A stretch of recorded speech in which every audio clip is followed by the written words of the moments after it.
Hi, NCRT, Grade 12, Chapter 9, Book Bag questions பார்த்துட்டு இருக்கோம். Question number 9.32.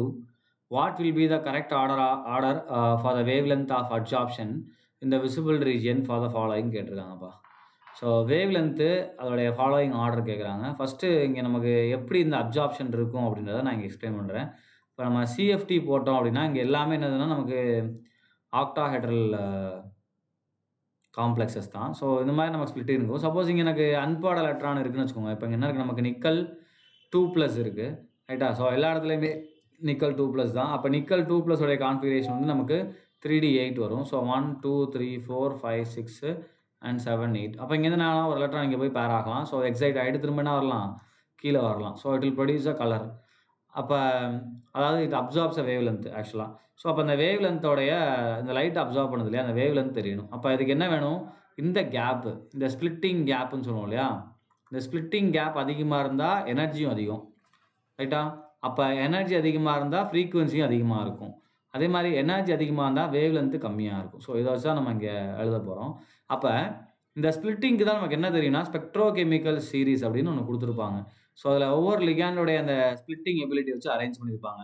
Week ligand to strong ligand. அப்படி பார்க்கும்போது நமக்கு யார் இருக்குன்னா வாட்டர் வீக் லிகாண்டு, சரியா? அதுக்கப்புறம் யார் ஸ்ட்ராங்குனா அம்மோனியா, அதுக்கப்புறம் யார் ஸ்ட்ராங்குனா NO2. இந்த ஆர்டரில் தான் இருக்கும். அப்போ யாருக்கு ஸ்ப்ளிட்டிங் அதிகமாக இருக்குன்னா NO2க்கு ஸ்ப்ளிட்டிங் அதிகமாக இருக்கும், ரைட்டா? அப்போ NO2 அதிகமான ஃப்ரீக்வன்சியை அப்சர்வ் பண்ணும். அப்போ லோயர் த வேவ் லென்த். அப்போ இருக்கலே கம்மியான வேவ் லென்த் யாருக்கு இருக்கும், NO2க்கு. அதுக்கப்புறம் யாருக்கு இருக்கும் அப்படின்னா NS3.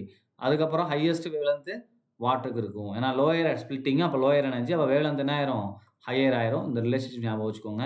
அப்போ நமக்கு என்ன ஆர்டர் வரும் அப்படின்னா ஃபஸ்ட்டு லோயர் டு ஹையர் நம்ம அரேஞ்ச் பண்ணோம் அப்படின்னா வேவ் லென்த்தில். ஸோ இந்த மாதிரி நமக்கு வரும். இதுக்கு தான் இருக்கலே லோயர் வேவ் லென்த் அப்சார்ப்ஷன் இருக்கும். அதுக்கப்புறம் யாருக்கு வரும் அப்படின்னா NH3 6 times 2+. அதுக்கப்புறம் பார்த்தீங்கன்னா NiH2O 6 times 2+. ஸோ இந்த மாதிரி நமக்கு இருக்கும். இதில் தான் நமக்கு என்ன இருக்கும், வேவ் லென்த் அப்சார்ப்ஷன். அப்போ highest wavelength for water.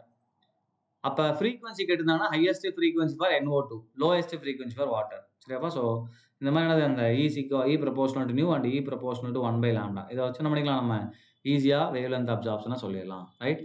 Thank you.